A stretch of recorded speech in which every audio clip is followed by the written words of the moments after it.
Bismillahirrahmanirrahim. Alhamdulillahi rabbil alamin. Allahumma salli ala sayyidina Muhammad wa ala ali sayyidina Muhammad. Amma ba'd. Al-majalis Ar-Ramadaniyah hari ke-10.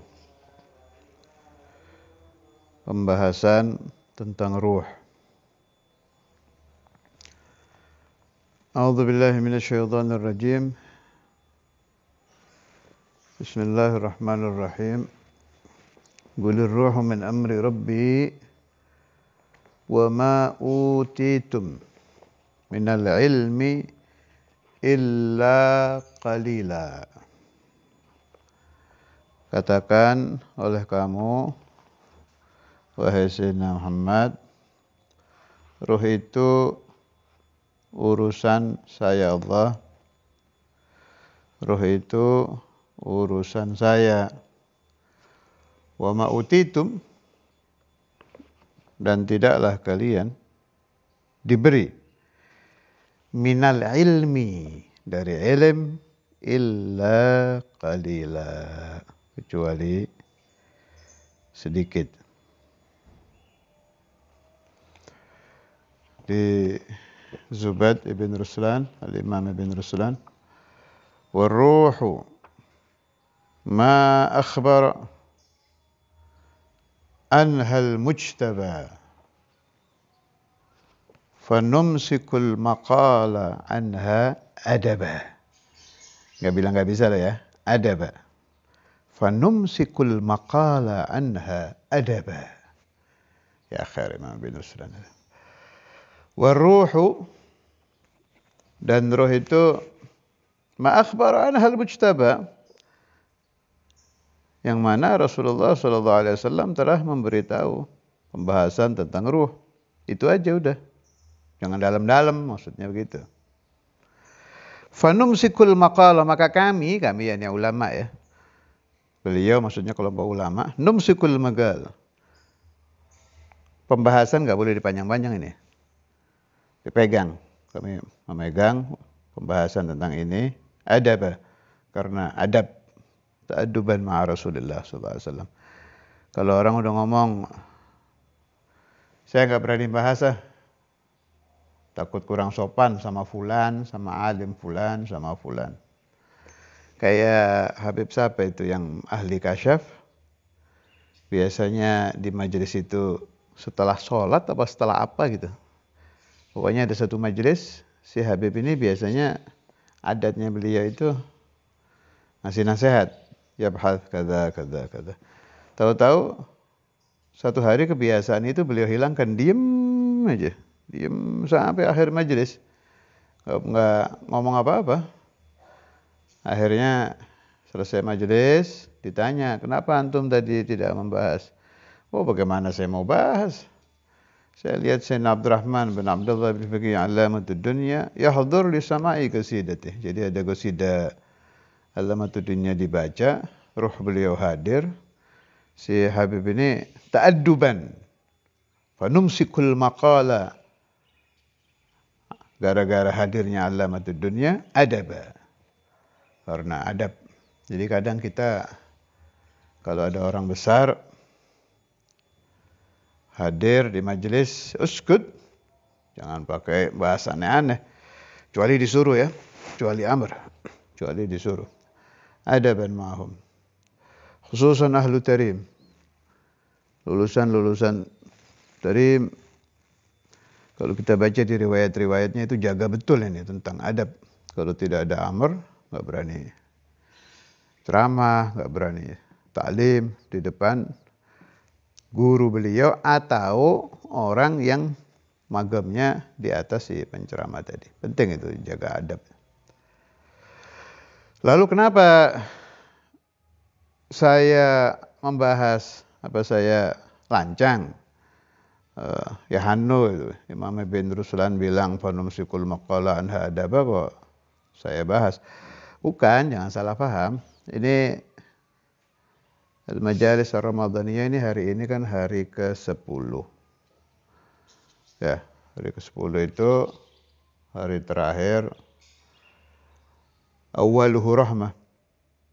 10 hari pertama kan, ini hari ke-10 ini. Jadi dengan niat mendapatkan rahmat Allah Ta'ala, mudah-mudahan kita diberi faham tentang ar-ruh.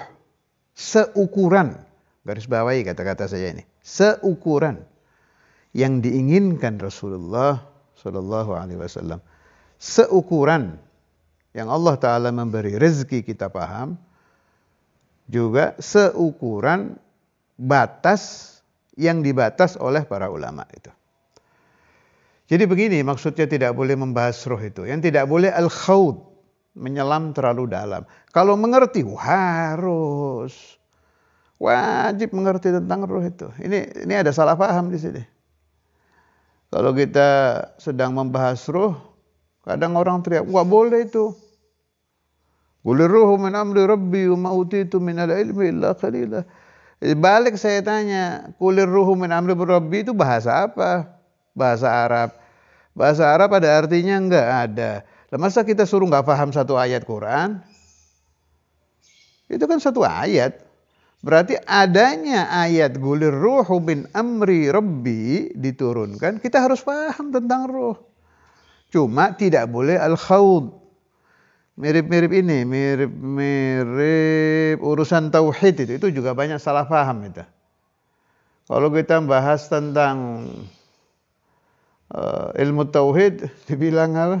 Saya sering dengar waktu ngaji, awal-awal ngaji di Giren itu banyak orang komentar ke saya dan ke teman-teman, jangan dalam-dalam ngaji tauhid, nanti gila. Saya ingat jawabannya Kiai Ahmad waktu itu. Wah, kok jangan dalam-dalam ngaji tauhid? Orang yang paling dalam ngaji tauhid itu Rasulullah kok.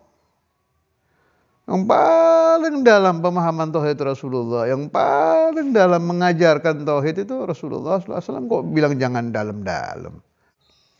Itu ada salah paham di situ. Harus kita membahas tauhid seukuran ini garis bawahi lagi, saya ulangi ini banyak salah paham di sini. Seukuran yang telah ditetapkan oleh ulama tauhid, oleh ulama ahli sunnah wal jamaah. Itu kalau Anda buka kitab Ihya Ulumuddin, ada khusus pemahaman tauhid kitab Ghawaidil Aqaid. Makna muhim. Al-Imam Al-Ghazali rahimahullah wa nafa'ani wa iyyakum wal ahbabi asrar fid darain amin. Imam ahli al-ulum fil mantuq wal mafhum, qutbul ulum, bahas tauhid, Ghawaidil Aqaid.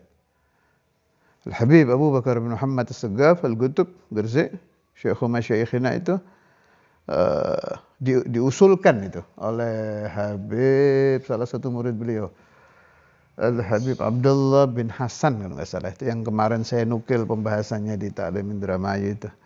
Habib Abdullah bin Hasan bil Fiqih, ketika pemahaman aqaid di kalangan Alawiyin dan masyarakat kurang ada beberapa masalah yang perlu dibetulkan, diusulkan supaya menyebarkan kitab aqaid. Apa jawab Habib Abu Bakar? Saya tidak menyebarkan apapun illa bil isyarah. Jadi kan mau diusulkan biar dicetak gitu. Enggak, kata Habib Abu Bakar, nanti tunggu isyarah dulu. Udah diam Habib Abdullah bin Fiqih ini. Lama, kalau saya nggak salah sampai bulanan itu, sampai sekian bulan baru hasal isyarah minallah, disuruh menyebarkan, baru dicetak, disebarkan. Artinya apa? Al-Habib al-Imam al-Qutb Abu Bakar bin Muhammad As-Saggaf yahtam bihadzal amr, dengan pemahaman tauhid, pemahaman aqaid. Kemudian tentang aqaid lagi, akidah Sanusiyah itu dikenal di negara-negara Arab itu dengan, termasuk di Mesir dan lain-lain itu, saya baca di kitab-kitab itu, dengan al-aqidatul masyhurah. Al-aqidah al-masyhurah, akidah yang terkenal. Makna apa ini? Makna rata-rata umat Islam di sana pakai. Di Indonesia terkenal aqaid 50, aqaid 50 itu dari Sanusiyah. Saya sendiri kadang heran ya, kenapa muncul kesalahpahaman ini? Kenapa bisa muncul ini kesalahpahaman tentang jangan dalam-dalam belajar tauhid, jangan dalam-dalam mikirin ruh.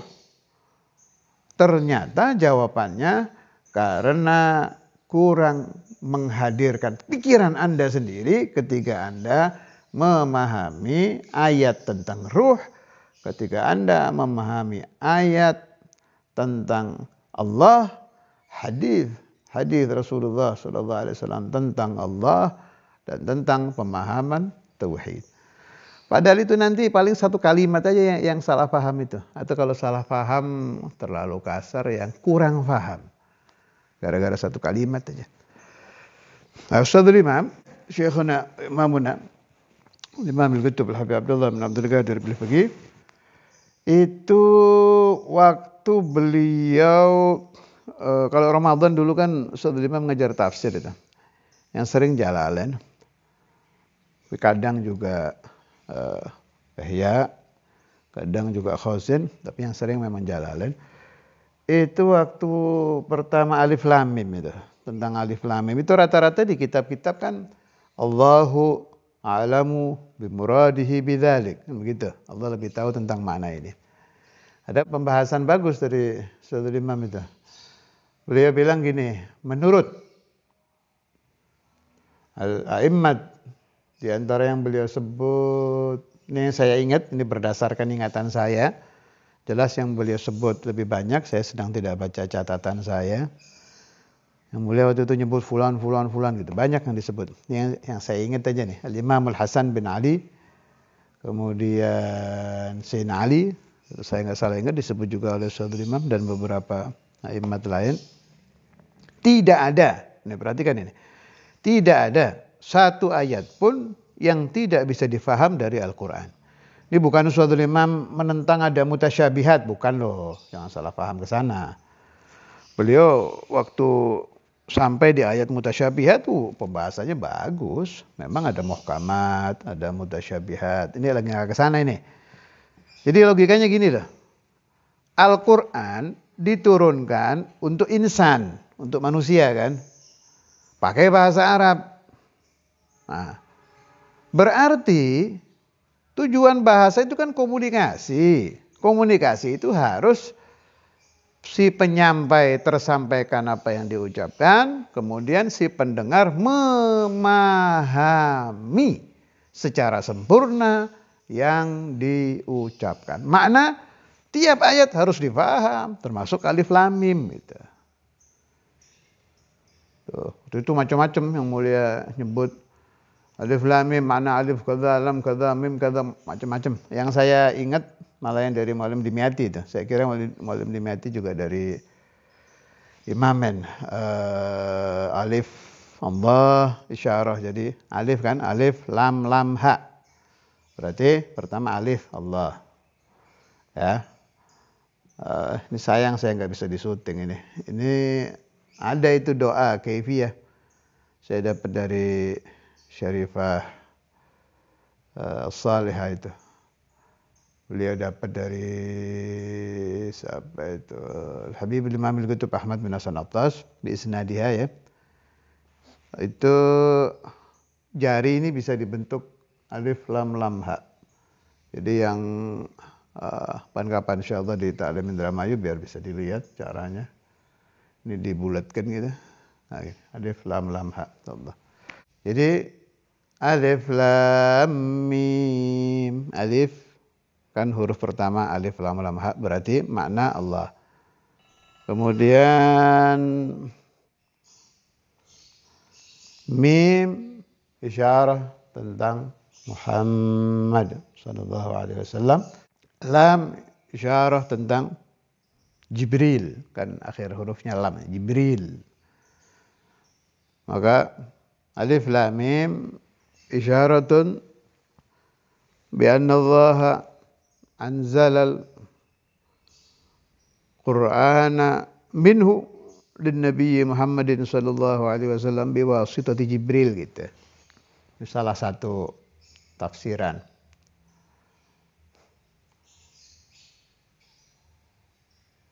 Alif Allah, lam Jibril, mim Muhammad gitu. Dari Allah wasita Jibril sampai ke Sayyidina Maulana Muhammad. Yang mau saya nukil dari pembahasan yang mulia tadi itu, tidak ada ayat yang tidak bisa dipahami. Jadi memang harus dipahami. Begitu juga tentang qulir ruhu min amri rabbi wa ma utitu minal ilmi illa qalila. Maka kayak golila itu. Golila sedikit berarti kan paham. Ada pemahaman meskipun sedikit. Dari golila ini kita pahami tentang roh. Seukuran yang diterangkan oleh ulama. Alhasil itu pemahaman saya. Kalau memang benar, ya minallah. Kalau tidak benar, mudah-mudahan dibenarkan oleh Allah Ta'ala entah dengan cara apa. Jadi saya tetap mengikuti pendapat ruh harus dibahas. Kenapa?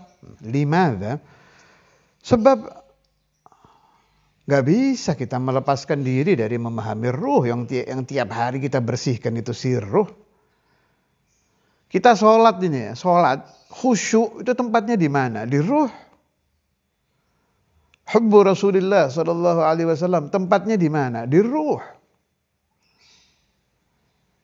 Syahwat yang muharramat yang diharamkan oleh Allah Ta'ala tempatnya di mana? Di ruh, mengotori ruh itu. Al-ghadab, marah tempatnya di mana? Di ruh. Ar-riya, ingin dipuji, merasa lebih dari orang lain. Sembrono, ini semua tempatnya di ruh. Maka harus kita pahami. Adapun, ini kalau paham saya ya, gulir ruh min amri rabbi wa ma utitu minal ilmi illa gulila, itu malah itu kita diingatkan. Ini sulit loh memahami ini. Kalau itu benar, memang susah memahami ruh ini. Ruh kita sendiri, gak usah ruh orang, memahami ruh ini susah. Masalahnya ruh kan gak bisa dilihat. Ente berdiri di kaca yang kelihatan jasad, tapi ada ruh di situ. Dan imamuka fi hayatika ruhuka. Ente menjadi orang tersesat, menjadi orang sok tahu, menjadi orang baik, menjadi orang soleh, menjadi orang tawadhu, itu ruh Anda yang menjadi imam Anda itu. Kalau aqaid Wali Songo itu aqaid seket, nah itu ada keterangan saya dengar dari Kiai Ahmad.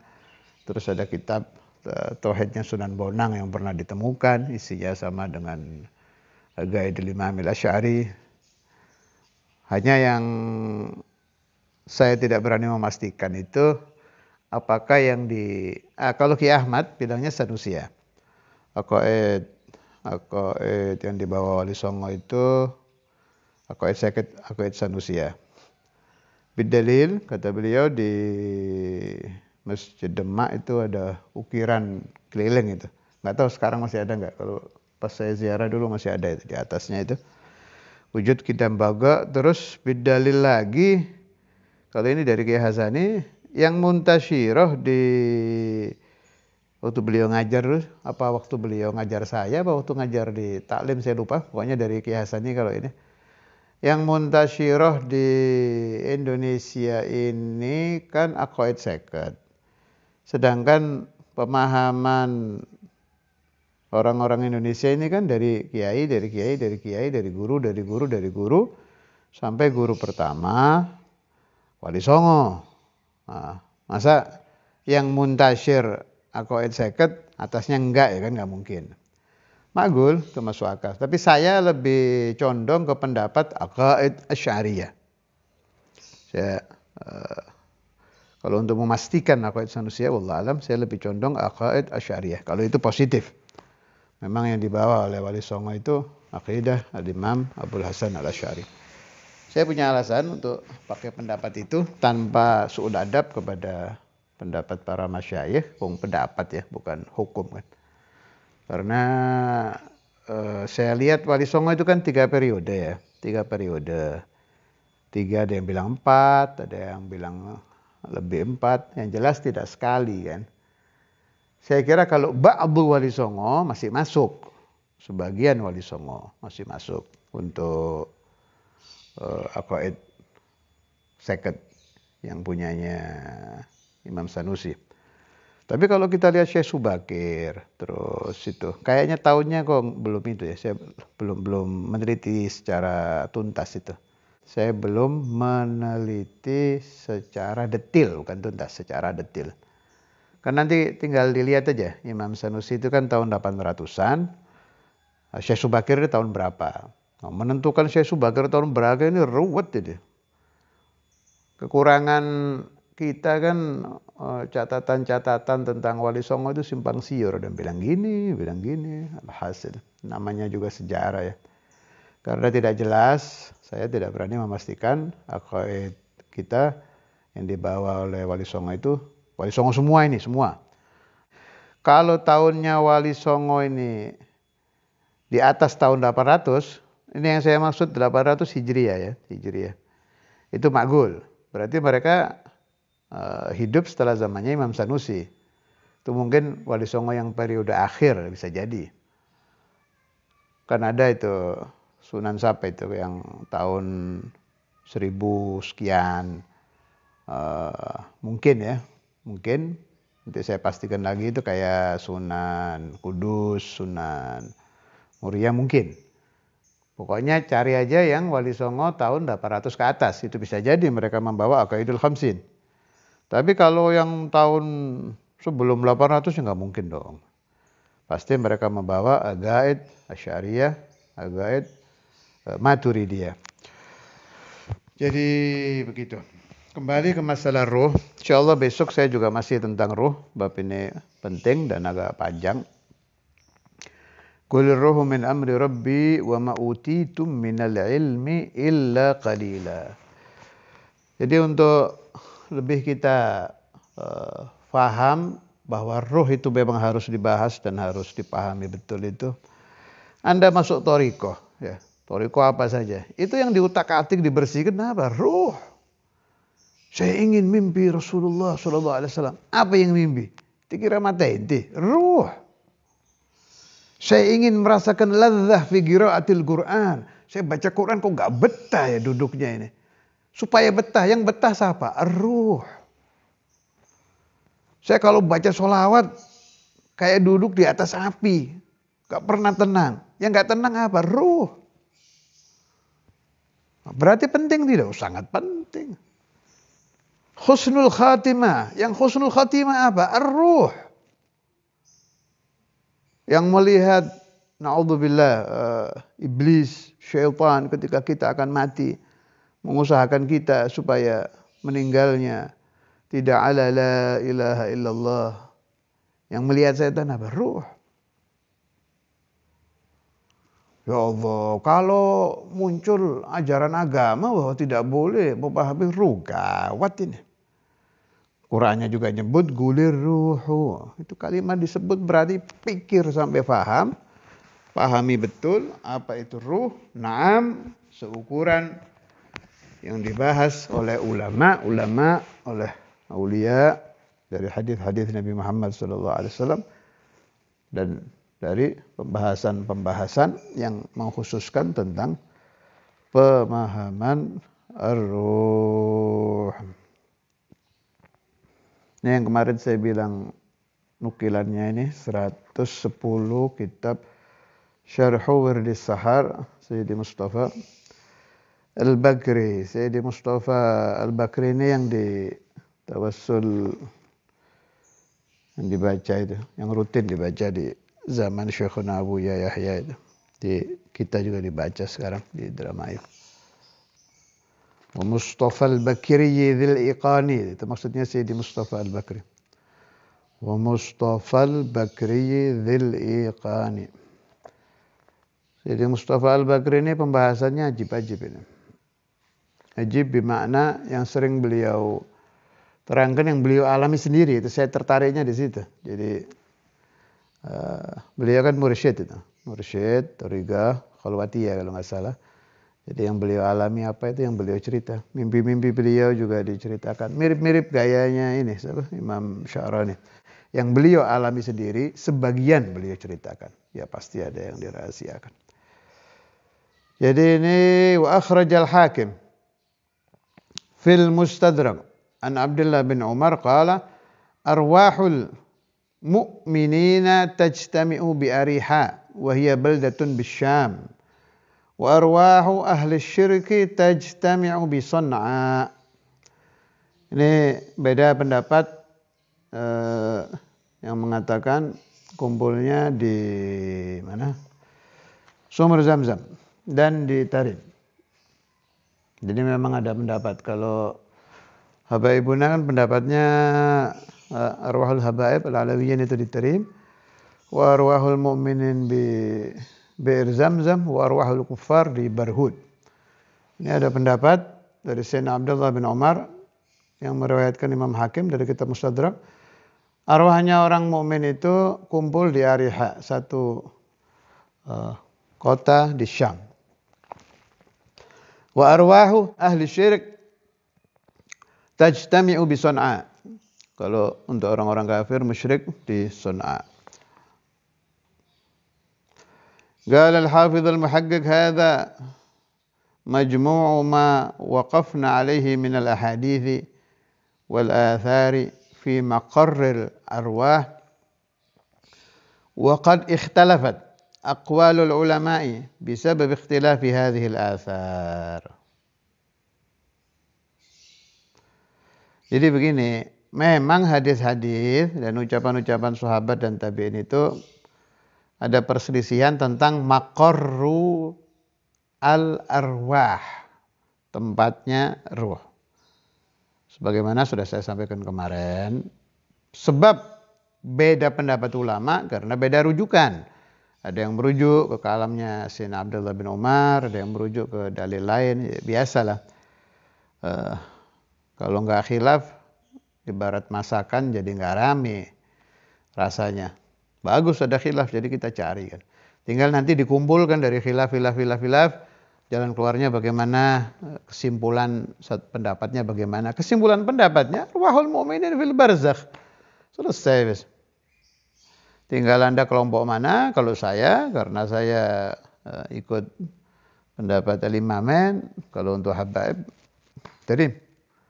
Kalau untuk mu'minin, Zamzam, Bi'r Zamzam. Anda bebas, silakan saja. Macam-macam ini, asal ada rujukannya. Ala aliran kita, Ahlus Sunnah wal Jamaah. Untuk makar itu tempat menetap, tidak perlu terlalu dalam dipertentangkan. Yang harus diusahakan dan dibahas secara serius itu bagaimana caranya ruh ketika masuk ke alam barzah dalam keadaan husnul khatimah. Sebab ruh Anda tidak mati. Yang mati itu jasad. Ruh tidak mati. Sering saya sebut innar ruha, hadis Nabi, innar ruha khuliqa lil abad. Ruh itu diciptakan abadi. Keluar saja dari jasad itu. Tidak mati. Allah tidak mati. Makanya harus serius paham ruh ini. Kalau Anda mempersiapkan rumah untuk masa tua Anda, mempersiapkan rumah untuk anak-anak Anda, itu yang Anda persiapkan rumah untuk keluarga, itu kan jasad mereka kan. Untuk tempat tidur mereka, kamar mandi mereka, kamar mereka. Sedangkan jasad keluarga Anda bakal kembali ke tanah, dari tanah kembali ke tanah. Tapi ruh ini abadi ini. Perlu diadakan persiapan untuk keselamatan arwahul aulad, arwahul banat, arwahul ahfad, arwahul dzurriyyah, arwahul talamid, arwah orang-orang yang Anda sayang, supaya arwah mereka, ruh mereka di alam akhirat bisa berkumpul di tempat yang paling baik, yaitu tempat berkumpulnya arwahul muqarrabin wal anbiya wal mursalin yang dipimpin oleh ruh Rasulullah sallallahu alaihi wasallam. Nas'alullah as-salamah wa nas'alullah al-afiyah wa nas'alullah al-ijabah wa nas'alullah ar-rahmah wa nas'alullah al-maghfirah wa nas'alullah al-'itq minan nar ونسأل الله حسن الخاتمة لنا ولهم وإلى حضرة النبي بجاه النبي محمد صلى الله عليه وسلم وإلى حضرة النبي. الفاتحة. بسم الله الرحمن الرحيم. الحمد لله رب العالمين.